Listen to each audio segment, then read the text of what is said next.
Shalom. Jina langu ninaitwa Mwalimu Vincent Mwakisyala. Ninakukaribisha katika darasa hili la somo la Pasaka. Ninakukaribisha katika darasa hili la somo la Pasaka. Namshukuru sana Mungu kwa ajili yako, lakini pia namshukuru Mungu kwa kuniwezesha kufanya darasa hili la leo. Maana yake nipo sehemu ya mbali sana, lakini na utukufu wa Mungu kama unavyoona, lakini Mungu ni mwema. Darasa linakufikia hapo ulipo. Tunaenda kujifunza somo la Pasaka katika namna ambayo ni ya tofauti na vile ambavyo unajifunzaga. Yaani kama ulishawahi kufundishwa somo la Pasaka alafu ukulielewa, basi leo kila swali ambalo ulikuwa unajiuliza juu ya Pasaka litaenda kujibiwa katika somo hili ambalo tunalianza siku ya leo. Ni somo maalum sana ambalo linakuja kwa ufunuo tofauti sana juu ya kitu kinaitwa Pasaka. Juu ya kitu kinaitwa Pasaka. Ninachokuomba ni kwamba somo hili litakuwa linakujia kila siku. Yaani wiki hii tumeamua kuiweka wakfu kwa Bwana kwa ajili ya Pasaka. Tunatamani watu kipindi hiki waielewe Pasaka kwa undani kama ambavyo Mungu anataka tuielewe Pasaka. Nilipokuwa najifunza somo la Pasaka mpaka nikawa namshangaa Mungu. Kuna kipindi unajifunza hili somo la Pasaka, alafu unafika sehemu nasema, Mungu, naomba leo itoshe, tutaendelea kesho. Yaani unamwambia Roho Mtakatifu, naomba kwa leo sasa tuishie hapa. Tuendelee kesho, tuchukue break, kwa sababu ni mambo makubwa, mambo mazito sana ambayo yamejificha pale. Siri ya wokovu wa Mungu imejificha katika kitu kinaitwa Pasaka. Sasa leo tunaweka msingi wa somo hili hapa, tunaweka msingi ambao msingi utatufanya tuelewe mambo mazito sana. Nikukaribisha rasmi katika darasa hili na katika kipindi hiki na vipindi vyote vinavyoendelea vya somo hili la Pasaka, alafu uone jinsi Mungu atakavyokuhamisha kutoka sehemu ya kwanza, hatua moja, kuelekea hatua nyingine. Sasa kitu cha kwanza ambacho natamani tuanze nacho kwa sasa hivi, tunaenda kuangalia nini maana ya neno Pasaka. Nini maana ya neno Pasaka? Neno Pasaka lina maana gani? Watu wengi wanajua Pasaka ni siku ya kufufuka kwa Bwana wetu Yesu Kristo. Ukiwauliza Wakristo wengi sana, nini maana ya Pasaka? Atakwambia Pasaka ni kufufuka kwa Bwana wetu Yesu Kristo. Sasa mimi leo nakwambia Pasaka sio kufufuka kwa Bwana Yesu Kristo. Kufufuka kwa Yesu Kristo sio Pasaka, ila kufufuka kwa Yesu Kristo kuna maanisha ushindi wa Pasaka. Kufufuka kwa Kristo ni ushindi wa Pasaka, ila Pasaka yenyewe sio kufufuka kwa Yesu Kristo. Nini maana ya Pasaka? Sasa kabla hatujaangalia nini maana ya neno Pasaka, twende tukaangalia asili ya neno Pasaka. Kabla tujaenda kuangalia maana ya neno Pasaka, tunaenda kuangalia asili ya neno Pasaka. Ni nini asili ya neno Pasaka? Mungu mwema sana. Asili ya neno Pasaka. Sasa neno Pasaka limetokana na maneno ya Kiebrania ambayo yalikuwa yanatamkwa Pesach. Pasaka linatokana na neno la Kiebrania linalotamkwa Pesach. Pesach kama unavyoona kwenye skrini yako hapo. Pesach. Hilo ndo limezaa neno Pasaka ambalo kwa Kiyunani lilikuwa linatamkwa Pescha. Kwa Kigiriki hicho ndo Kiyunani linatamkwa Pescha, ambapo Kiebrania ndo neno la kwanza ambalo lilikuwa linatamkwa Pesach. Neno Pesach kwa Kiingereza lilikuwa linatamkwa Passover. Kwa Kiingereza lilikuwa linatamkwa Passover, ambapo Passover ukileta kwa Kiswahili ndo inaita kupita kwa juu. Kupita kwa juu. Hiyo ndio asili ya neno Pasaka. Asili ya neno Pasaka. Sasa hii asili ya neno Pasaka ilizaliwa kwa tukio hili hapa lililoandikwa katika kitabu kile cha Kutoka sura ya 12. Katika kitabu cha Kutoka sura ya 12 ndio unaipata asili nzima ya Pasaka, ambapo asili ya Pasaka imetokana na lile tukio la kuuliwa kwa wazaliwa wa kwanza wote katika taifa la Misri. Mungu alitangaza kuwa wazaliwa wa kwanza wote watafia katika taifa la Misri. Umeona? Alipokuwa anasema wazaliwa wa kwanza wote watakufa katika Misri, hakuwa amechagua kwamba wazaliwa wa Kiebrania kwa sababu wao ni Waebrania, uzao wa Ibrahimu, hawatakufa Misri. Hakuchagua kwa sababu eti hawa ni Waisraeli, watoto wa Yakobo, hawatakufa Misri. Alisema wote katika taifa la Misri wataenda kufiwa na mzaliwa wa kwanza. Ukielewa hiyo utaiona katika kitabu cha Hesabu kama sikosei, anasema wazaliwa wenu wa kwanza niliwakomboa katika nchi ya Misri. Inamaanisha kama aliwakomboa, inamaanisha na wao walikuwa wanakufa pamoja na wazaliwa wa kwanza wa Kimisri. Kwa lile pigo la kuua wazaliwa wa kwanza lilikuwa ni kwa wote wanaoishi katika taifa la Misri, na lile pigo lilikuwa pigo la tofauti sana. Nasema kwa nini lilikuwa pigo la tofauti? Kwa sababu aliposema wanakufa wazaliwa wa kwanza. Hebu tuchukue mfano wa wazaliwa wa kwanza. Wewe umeolewa, si ndio?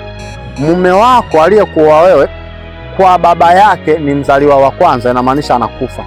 Alafu kumbe wewe baba yake mwenyewe ambaye ndio mke wako naye alikuwa mzaliwa wa kwanza kwa baba yake, naye anakufa, na baba yake kama mzaliwa wa kwanza. Umeona? Sasa labda wewe mwanamke sasa una mtoto ambaye wewe mtoto ndo mzaliwa wako wa kwanza, naye anaondoka. Sasa wakati huo baba yako ndo mzaliwa wa kwanza. Kwa hiyo kulikuwa na misiba. Mtu mmoja anaweza akawa na misiba hata 5, 6, hakukuwa na mtu wa kumfariji mwenzake. Yaani ilikuwa ni pigo ambalo lilionyesha kabisa hawa watu wametulaani kiasi cha ajabu. Yaani tumelaniwa, ilikuwa ni kama ni sawasawa na kama mwisho wa dunia. Yaani unaona kabisa kila sehemu kilio, kila sehemu msiba. Yani ilikuwa ni taharuki kubwa katika taifa la Misri, ni kizaazaa. Umeona? Sasa wakati Mungu analileta lile pigo, alimtuma malaika wa mauti apite kila nyumba auwe mzaliwa wa kwanza. Sasa akaona hawa wazaliwa wa kwanza wa Kiebrania ni waokoe kwa namna gani? Sasa hapa ndipo lilipozaliwa neno Pasaka. Ni waokoe kwa namna gani? Akasema hivi, hawa wazaliwa wa kwanza walioko katika taifa la Kiebrania nitawaokoa kwa mtindo huu: watachinja mwana kondoo, alafu ile damu ya mwana kondoo wataipaka kwenye miimo ya milango. Watakapoipaka damu ya mwana kondoo kwenye miimo ya milango, yule malaika wa mauti atakapokuwa anapita kwenda kuua wazaliwa wa kwanza, akiona damu kwenye mlango wowote, inamaanisha hata ingia kwenye huo mlango, kwa sababu ile damu inamzuia yule malaika wa mauti kuingia. Kwa ile damu ilikuwa ndio kinga ya mauti kwa wale Waebrania wote waliokuwa wanaishi katika taifa la Misri. Umeona? Kwa hiyo yule roho mauti atakapokuwa anaingia hivi, akiona ile damu kwenye mlango, anapita juu. Ndio neno inaitwa Passover, kupita kwa juu. Kupita kwa juu, ambapo hilo neno likazaa Pasaka, kwa sababu Mungu akasema hii siku mtaikumbuka kila mwaka na mtakuwa mnaisherekea kila mwaka. Ndio maana sasa baadaye wakaanza sema kupita kwa juu, kupita kwa juu, baadaye ikazaa neno Pasaka. Sijui kama sasa hapo unanielewa. Hilo ni neno asili ya neno Pasaka. Lakini sasa tunapoiongelea Pasaka lazima tuwezi kufundisha somo la Pasaka kama hujakisoma kitabu cha Kutoka sura ya 12, ambapo tunaona ndo Mungu aliwaamuru watu wa ile Pasaka ya kwanza. Kwa hiyo hii Kutoka 12 ndo asili ya neno Pasaka na ndo asili ya Pasaka. Yaani siwezi nikawa mwalimu mzuri wa somo la Pasaka kama hatutaweza kuiangalia Pasaka ya kwanza ilifanyikaje, ilikuwaje. Kwa Pasaka ya kwanza ilifanyika katika taifa la Misri. Umeona? Pasaka ya kwanza kabisa duniani rasmi ilifanyika katika taifa lile la Misri, ambapo sasa hiyo Pasaka Mungu aliwaagiza wafanye mambo makubwa manne. Sio naelewa, mambo makubwa manne ya kufanya katika taifa la Misri katika siku hiyo ya Pasaka, ambayo ilikuwa ni siku muhimu sana, ambayo walikuwa wanaokolewa kutoka kwenye mikono ya Wamisri. Hasa mambo ambayo Mungu aliagiza katika siku hiyo ya Pasaka ndo mambo ya ajabu ambayo tunaenda kuyaangalia hapa. Jambo la kwanza aliwaambia wamchinje mwana kondoo. Hilo la kwanza aliwaambia wamchinje mwana kondoo. Jambo la pili waipake damu ya mwana kondoo kwenye miimo ya milango. Alafu jambo la tatu, yule mwana kondoo anatakiwa wamle usiku huo. Yaani wakishamchinja usiku huo wanamwoka, alafu wanamla. Alafu namna watakayomla yule mwana kondoo, Mungu aliwapa hadi namna ya kumla mwana kondoo. Wanatakiwa wamle mwana kondoo wakiwa wamesimama wima, wamefunga viatu vyao, alafu wamejifunga kiunoni. Alafu wanamla mwana kondoo wakiwa wamesimama wima usiku kama wanafanya tambiko, lakini kumbe ndo wanamla huyo mwana kondoo. Alafu jambo la nne sasa, la kwanza nimesema wamchinje, wa pili waipake damu yake kwenye milango, ya tatu wamle usiku, alafu wamle katika stelio, la nne wamle na mkate usiochachwa, wamle na mkate usiotiwa chachu. Sio, unanielewa? Sasa jambo ambalo nataka tulidiskasi leo kwa undani zaidi, tumdiskasi ule mwana kondoo aliyechinjwa kwa ajili ya kuwakomboa, au kwa ajili ya hiyo Pasaka, kwa ajili ya kuweka hiyo damu kwenye miimo ya milango. Mwana kondoo ambaye alikuwa anachinjwa pale alikuwa anazo sifa ambazo sio kila mwana kondoo wa kuchinjwa anazo sifa. Sifa za mwana kondoo huyo, kwanza neno mwana kondoo inamaanisha ni mdogo kondoo, yani kwa lugha nyingine kama ndama, yani ndama wa kondoo, yani kale kondoo kadogo kale. Ingekuwa ng'ombe tukiita ndama kadogo kale. Hiyo ndo sifa ya kwanza, anatakiwa awe mwana kondoo mchanga mteta. Umeona? Hasa kondoo mchanga mteta, ambapo walikuwa wanamtoa sadaka ukifuatilia kwa utamaduni, alikuwa ni kondoo ambaye havuki mwaka mmoja. Kondoo aliyekuwa anatolewa sadaka hakuwa anavuka mwaka mmoja, alikuwa ni kondoo mwenye mwaka mmoja na kushuka chini. Huyo ndo alikuwa kondoo wa sadaka. Kondoo wa kiume wa mwaka mmoja kushuka chini ndiye aliyekuwa anatolewa sadaka, ambapo huyo mwanakondoo miaka ilivyozidi kwenda ilikuwa ni adimu kumpata, yani kupatikana kwake ilikuwa ni adimu kwa kipindi cha Pasaka. Kwa wale watu wenye kondoo wale wadogo walikuwa ni dili, wanaenda kuwapeleka hekaluni, kwa sababu sehemu ya kutoa sadaka ilikuwapo ni hekaluni, kwa sababu ndio sehemu ya kuchinja baada ya hekalu kuwepo. Kwa hiyo wakawa watu wanafanya biashara pale hekaluni ya kuuza wale kondoo wadogo, na walikuwa gari, kwa sababu kila familia, kila ndugu, kila mtu alikuwa anamhitaji mwanakondoo kwa ajili ya Pasaka. Hakuna Pasaka pasipo mwanakondoo. Hilo neno unaweza tukaliandika kwenye dayari yako kwamba hakuna Pasaka isiyokuwa na mwanakondoo. Kila Pasaka lazima iwepo na mwanakondoo. Kwa kila familia ili ishiriki Pasaka lazima iwe na mwanakondoo. Ilikuwa uko lazi kwenda katika sehemu ya mbali kumtafuta mwanakondoo na kumsafirisha kumleta pale Yerusalemu kwa ajili ya kusherehekea Pasaka.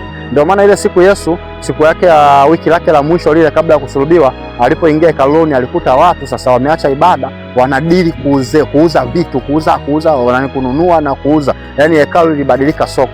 Hekalu kubadilika soko ilianza baada ya watu kuanza kutafuta wanakondoo na kuwaleta pale hekaluni na kuanza kufanya biashara kupiga hela, ndipo watu wakaamua kujiongeza kuleta na vitu vingine. Mwisho wa siku sasa, kipindi cha sikukuu zile za Pasaka, hekaluni kulikuwa ni soko na sehemu ya kitega uchumi kikubwa cha taifa, na watalii walikuwa wanaenda pale kwa ajili ya kutalii na kufanya biashara na vitu vingine kwa ajili ya kujipatia vipato tena, wala si ibada. Ndio maana Yesu siku zile akaamua kuingia na viboko pale hekaluni na kuanza kuwafukuza watu.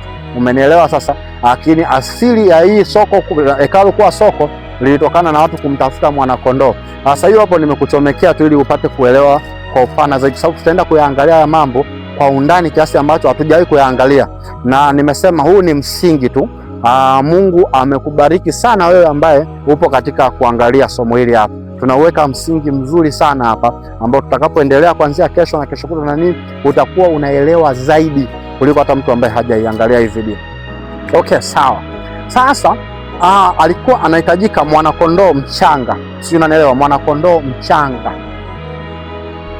Alafu sasa baada ya kumtafuta mwanakondoo mchanga, yule mwanakondoo ambaye alikuwa akipatikana anatakiwa awe na vigezo. Yani kuwa mchanga alikuwa kigezo cha kuchinjwa. Alikuwa lazima awe kondoo wa kiume alafu awe mchanga, lakini pia alikuwa anakaguliwa kondoo asiye na mawaa.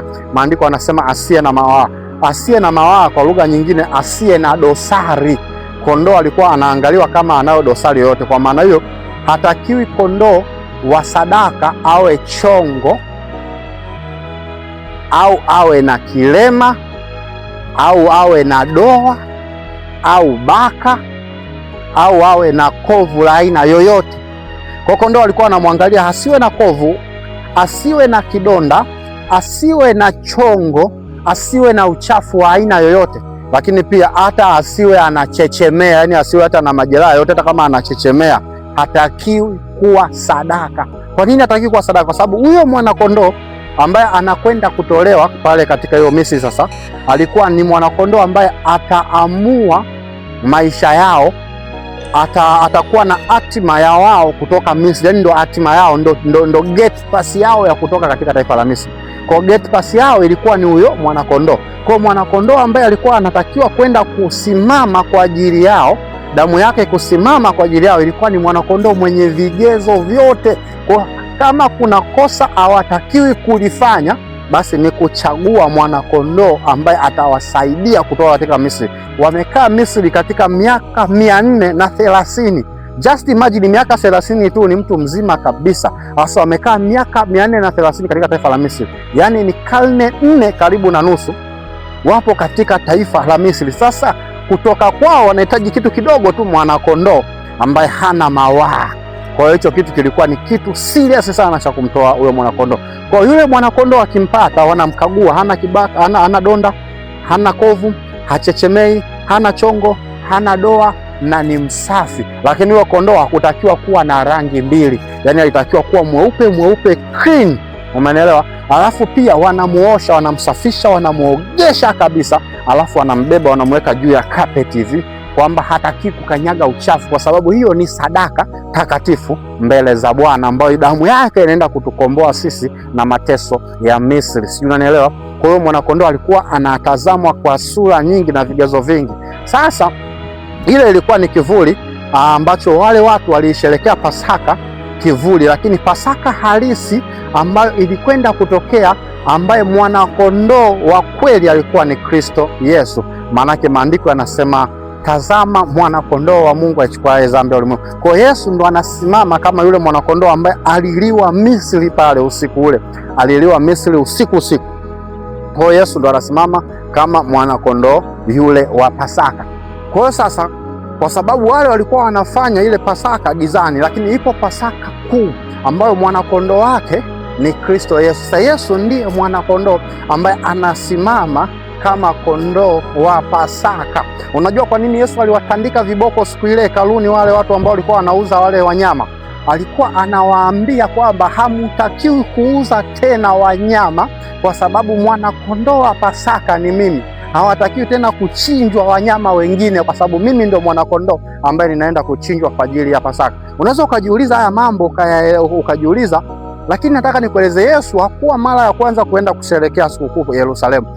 Kila siku ya Pasaka familia ya Yesu walikuwa wanasherehekea katika mji wa Yerusalemu, na tunaona alianza kwenda Pasaka tangu yuko na miaka 12 anaenda Yerusalemu kusherehekea Pasaka. Kwa alikuwa ameshazoea kuliona hekalu linafanyikwa soko miaka yote, na hajawahi kufanya fujo, hajawahi kufanya vurugu, hajawahi kupindua meza.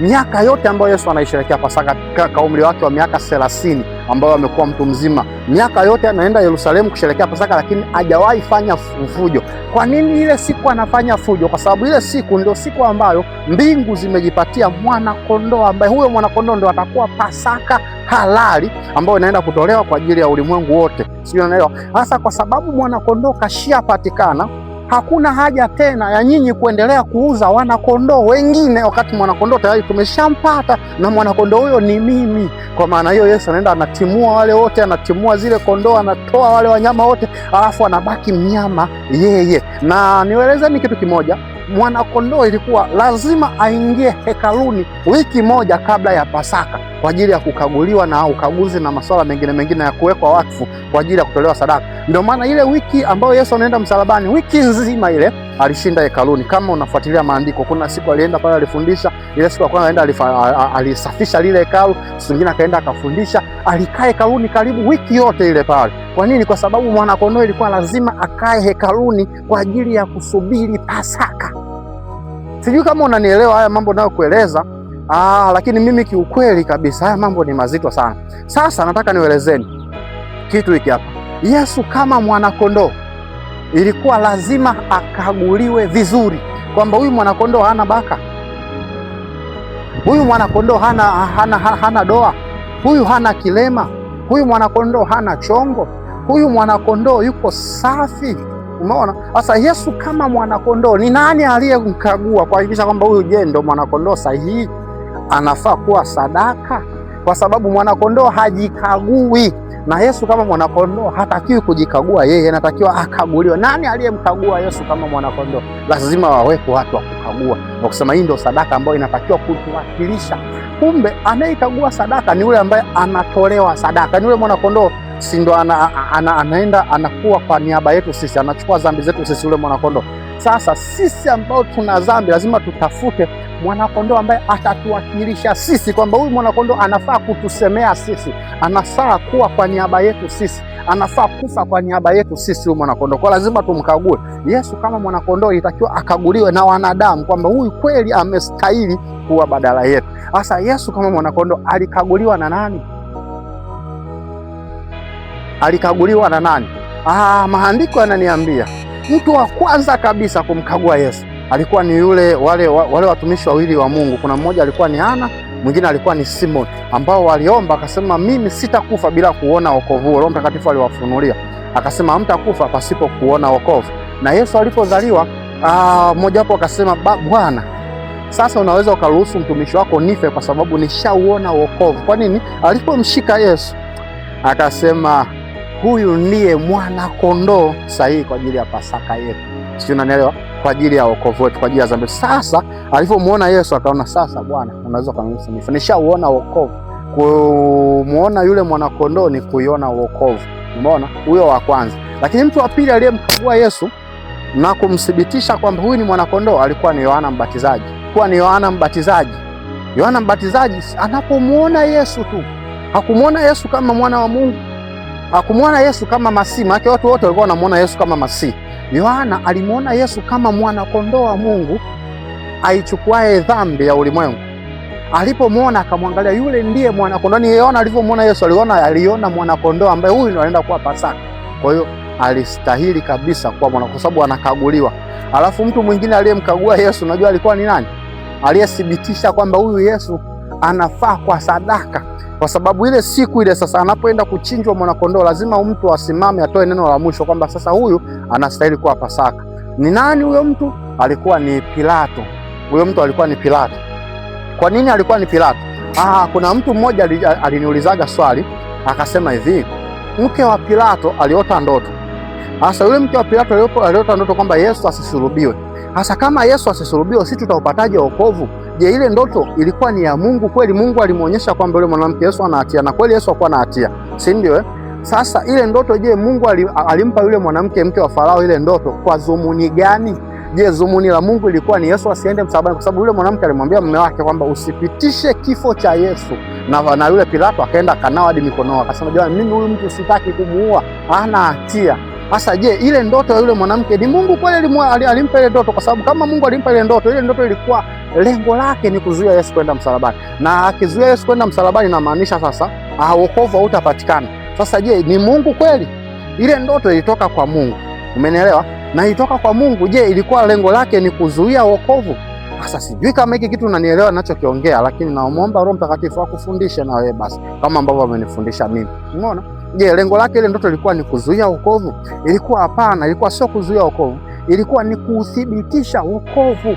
Wokovu hauwezi ukathibitishwa kama mwanakondoo anayekwenda msalabani hajasemewa kwamba anastahili au anafaa au afai. Lazima awepo mtu wa kusema mwanakondoo yuko sahihi, anafaa kwa sadaka. Mtu huyo Mungu alimuinua Pilato. Pilato aliposimama akasema huyu mtu hana hatia, hatakiwi kwenda msalabani. Katika ulimwengu wa roho ndipo anasema huyu ndio mwanakondoo safi anayetakiwa kufa sadaka. Kwa sababu kama usiposema, akisema Yesu ana hatia, akisema huyu Yesu ana hatia, basi hiyo sadaka imeharibika. Kwa sababu mwanakondoo aliyekuwa anatakiwa pale ni mwanakondoo ambaye hana hatia, na Pilato anathibitisha Yesu hana hatia. Kwa kuthibitisha kwake Yesu hana hatia, na maisha katika ulimwengu wa roho anagonga muhuri kwamba sasa hii ndio sadaka ambayo inatakiwa ikatolewe. Hii ndio sadaka ambayo inatakiwa ikatolewe. Sijui unanielewa? Kwa hiyo sasa ile ilikuwa ni sadaka ambayo ni safi, haina mawaa mbele za Mungu. Sasa unaweza ukajiuliza, mbona kwenye maandiko wanataka kondoo mteta mwenye mwaka mmoja? Tunaposema kondoo mteta ni kondoo ambaye hana mawaa, ambaye hajaanza kuota pembe, hajaanza kuota pembe, ni mdogo, yani kwa lugha nyingine. Kwa Yesu alikuwa ni huyo mwanakondoo kwa sababu hakuwa na mawaa ya aina yoyote. Kwa alikuwa anastahili kuwa sadaka ya Pasaka. Alikuwa anastahili kuwa sadaka ya Pasaka.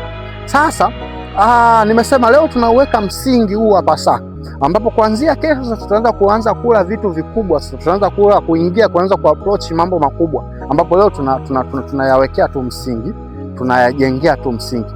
Tunarejea sasa katika msingi wa Pasaka. Tunaposema msingi wa Pasaka tunarudi tena Misri. Msingi wa Pasaka tunarejea katika msingi wa Pasaka ambao ni wapi? Ni Misri, ambapo ile usiku ile ya Misri Mungu anawaambiaje wale watu?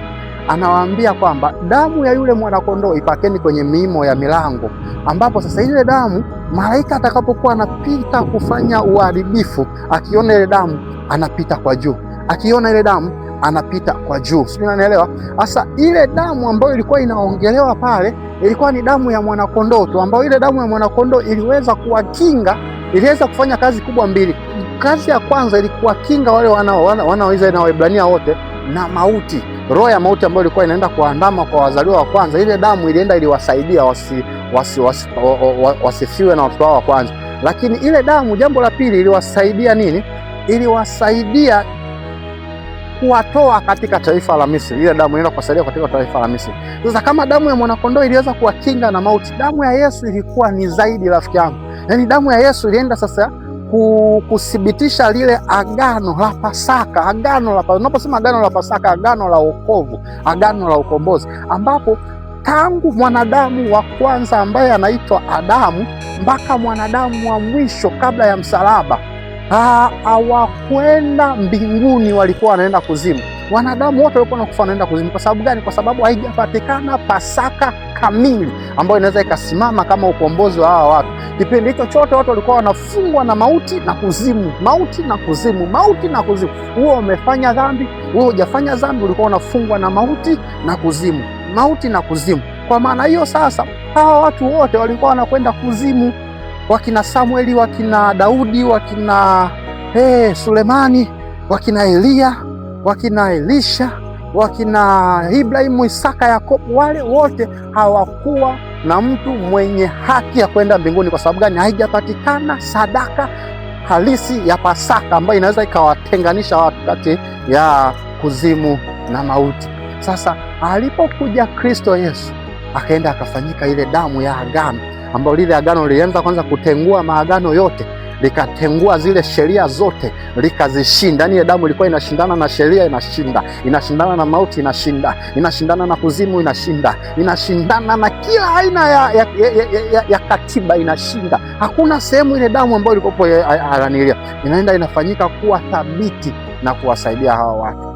Sijui unanielewa? Sasa nimesema leo huu ni msingi. Kuanzia kesho tutaanza kuangalia mambo makubwa sana ya hili somo la Pasaka. Sasa jambo ambalo nataka nikutazamisha na kuacha na maswali haya hapa, na kuacha na maswali haya kutafakari, tutayajibu katika tunavyoendelea na hiki kipindi. Tutayajibu kuanzia kesho na kesho kutwa, kwa sababu tutakuwa tunatoa kila siku kipindi kimoja kwa ajili ya Pasaka. Ila nataka nikuache na haya maswali ya kutafakari. Lakini kama una swali lolote kuhusiana na Pasaka, liache kwenye comment hapo, tutalipitia. Swali lolote kuhusiana na Pasaka, maoni yoyote kuhusiana na Pasaka, acha kwenye comment. Lakini kama unatamani tugusie chochote katika haya masomo ya Pasaka, kuna kitu unatamani ukijue vizuri sana kuhusiana na Pasaka, kiache kwenye comment hapo. Vyote hivyo vinaenda kujibiwa katika mtiririko wa wiki hii ya somo hili la Pasaka. Hakuna swali linaenda kuachwa kama Mungu aishivyo. Lakini nataka nikutazamisha haya maswali kwamba tumekubaliana Yesu ndiye mwana kondoo wa Pasaka, ambaye wale waliokuwa wanamla kule Misri walimla kama kivuli, lakini uhalisia wake ni Yesu mwenyewe ndo anaenda anasimama kama Pasaka kamili. Sijui nani kama Pasaka kamili. Sasa kwanza mwana kondoo huwa ajichinji. Mwana kondoo anachinjwa, si ndio? Kwa lugha nyepesi anatolewa. Mwana kondoo huwa anatolewa. Lakini mwana kondoo, maandiko anasema walitakiwa wamle usiku ule ule. Wamle usiku ule ule kabla ya nini? Kabla ya kuja kucha. Alafu Mungu anasema wamle wakiwa wamejifunga viuno kabisa, usiku wa manane. Watu wamekaa na wamesimama na familia zao hivi, wanachukua yule mwana kondoo wanamkula na mkate usiotiwa chachu. Sasa Yesu ambaye ndiye mwana kondoo mwenyewe ambaye anatakiwa aliwe siku ya Pasaka. Sisi unanielewa? Afu maajabu, huyo mwana kondoo ambaye anatakiwa aliwe eti na yeye anakula Pasaka. Sasa Yesu anakula Pasaka, anamla mwana kondoo yupi akati yeye ndio mwana kondoo wa Pasaka? Kwa hiyo anakula Pasaka kama nani? Ya kwanza ile siku ya Pasaka tunaona kabla haijakamilika ile Pasaka halisi yenyewe, Yesu aliila Pasaka. Sasa aliila Pasaka, yule mwana kondoo aliyeliwa na Yesu ni nani? Umeelewa? Hilo swali la kwanza tunaenda kulijibu vizuri na kwa ufunuo mkubwa sana kwa kadiri ya Mungu ambavyo ametufunulia. Lakini swali lingine ni kwamba wale watu katika taifa la Israeli waliambiwa kwamba wapake ile damu ya mwana kondoo katika miimo ya milango, alafu wamle mwana kondoo usiku wa manane, wamle na mkate usiotiwa chachu. Si ndio? Wamle yule mwana kondoo na mkate usiotiwa chachu. Sasa kwa mfano, mimi nimeamua kupaka damu ya mwana kondoo kwenye milango, alafu nikasema sili mwana kondoo, kwa sababu yule malaika wa mauti atakapopita ataangalia nyumba ambayo haina nini? Damu, ndo ataenda kufanya uharibifu. Sasa nyumba yangu ina damu ya mwana kondoo, lakini tu Mungu alisema mumle na huyo mwana kondoo usiku, tena mumuoke mumule usiku na mkate usiotiwa chachu. Sasa mimi nimeweka ile damu ambayo yule malaika akiona damu ndo aingii, lakini sitaki kumla mwana kondoo, sitaki kula na mkate usiotiwa chachu. Je, yule malaika ataingia kufanya uharibifu nyumbani kwangu nikiamua kama sitaki kula yule mwana kondoo? Unaona kwa nini Mungu aliwaamuru wale watu wale? Na kama mtu asipokula yule mwanakondoo asiposhiriki kumla yule mwanakondoo, kuna tatizo lolote analipata? Au kuna ishara yoyote iko pale? Tutaenda kuliangalia katika kadri ya masomo yanavyozidi kuendelea, na mambo mengine mengi sana ambayo Mungu ataenda kutufundisha, tutaenda kujifunza hapo. Yesu anasema hiki kikombe sitakinywa tena, mzao wa mzabibu. Anasema katika ile meza ya Bwana anaposhiriki sasa, anaposhiriki ile ushirika wa meza ya Bwana, anapoila Pasaka, anasema sitashiriki nanyi tena mzao wa mzabibu mpaka katika nini? Mpaka ufalme wa Mungu utakapokuja. Sasa anaposema vile ana maana gani? Hata shiriki na kile kikombe alichokishiriki. Unajua katika tamaduni za Kiyahudi walikuwa wanavinywa vikombe vya aina 4 katika Pasaka. Katika Pasaka ile divai, kulikuwa kuna divai za aina 4 katika ile Pasaka. Sasa divai ya aina gani Yesu alikunywa na ipi ambayo hakuinywa, na aliinywa vipi, na yenyewe hakuinywa ilikuwa ni katika namna gani? Haya mambo yote tutaenda kujifunza. Ndio maana nimesema tutaenda kujifunza Pasaka katika namna ambayo Roho Mtakatifu atatuachilia vitu vingi sana, na hivyo vitu vyote vipo ndani ya maandiko, ambapo utamshangaa sana Mungu kwa kadri tunavyozidi kwenda, atakuwa anaachilia mambo makubwa. Kwa hiyo naomba niseme kwa leo, naomba nikuache na hayo kwa ajili ya tafakari, na maana huu ni msingi. Nikuache na hayo kwa ajili ya tafakari, alafu kuanzia siku ya kesho tutaanza kuangalia mambo mengine mazuri na makubwa na makubwa na makubwa zaidi. Jina langu ninaitwa Mwalimu Vincent Mwakisyala. Kama hujasubscribe channel, naomba unisaidie kusubscribe tu channel hii, hautapungukiwa na chochote, ila naomba pia ushare kwa watu wengine wengi, pia Mungu atakubariki kwa hiyo kitu. Lakini pia kama unatamani kujiunga na huduma hii, umeipenda huduma hii na unaguswa na huduma hii na unabarikiwa na hii huduma na unatamani kujiunga na sisi katika huduma hii, basi unaweza ukatumia namba hizo hapo kwa ajili ya sadaka na mchango wako, na kwa hakika kabisa utakapofanya hivyo utakuwa sehemu ya huduma hii, kwa maana huduma hii inategemea sana sana sana sana sana nguvu za Mungu, baraka za Mungu, lakini pia na ushirika wa kimungu pamoja na wewe mtumishi wa Mungu ambaye unatusikiliza. Kwa kusema hayo, naomba niseme tuonane katika kipindi kijacho. Tunafungua rasmi darasa kwa ajili ya Pasaka, au semina kwa nyingine kwa ajili ya Pasaka. Mungu awabariki.